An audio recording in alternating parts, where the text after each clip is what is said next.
Hello, I'm Herb Halling, and I'm a member of the Los Angeles International Fern Society. I'm not a botanist, but I am a hobbyist, and I consider myself an expert on Platyceriums, or staghorn ferns. I don't know much about other plants, but I do know staghorns. Therefore, my comments are my personal beliefs and feelings, and they're not necessarily those of the Los Angeles International Fern Society. I've read almost everything published on Platyceriums and studied every species in detail as I published my hobbyist guide to identifying Platyceriums, which is on the internet. In my research, I frequently review what other people are saying on YouTube. One thing I have heard frequently from several other self-proclaimed plant experts on YouTube is their reference to male and female fronds on staghorn ferns. My understanding is there are no male or female parts as found on other plants. Platyceriums, or ferns, produce spore on their fertile fronds as shown on this Platycerium molinkii.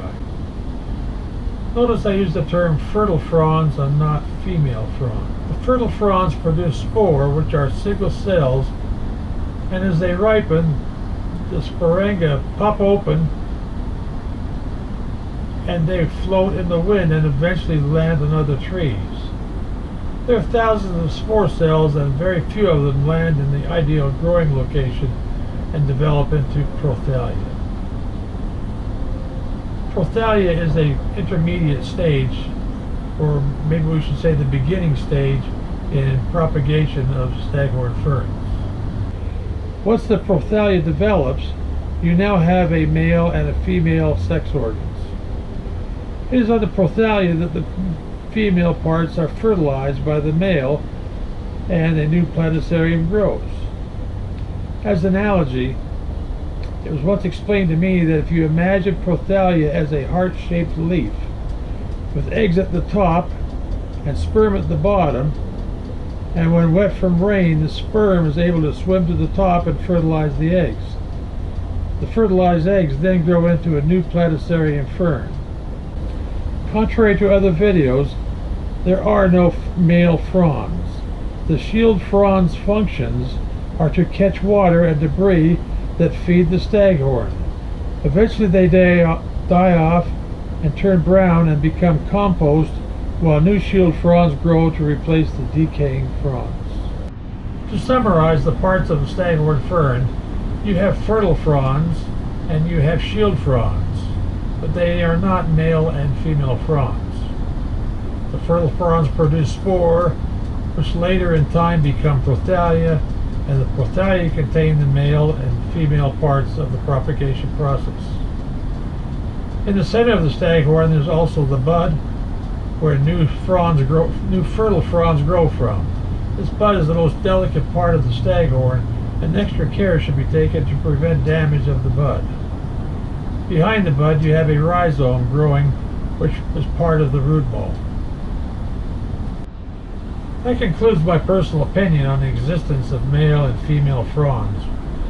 Before I close, let me put in a plug for the Los Angeles International Fern Society. If you are a Platycerium hobbyist, it's very beneficial for you to belong to this organization. You will meet other growers and have opportunities to obtain other species of Platyceriums to add to your personal collection.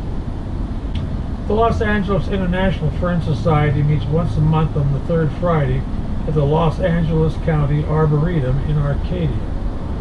The meetings are at 7 p.m. and you will most likely take home several plants from the door prize drawing table. Each month about 100 plants are available for the drawing, and the odds are you'll have several new plants to add to your new garden. The meetings generally include a guest speaker followed by snacks. The Arboretum is also nice enough to give us a secure growing area where we maintain hundreds of Platyceriums and other plants under shade cloth.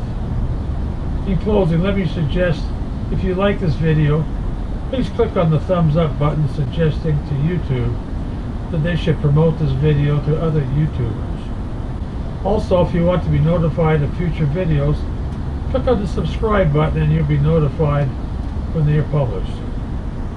And as they say at USC, fight on, fellow Trojans.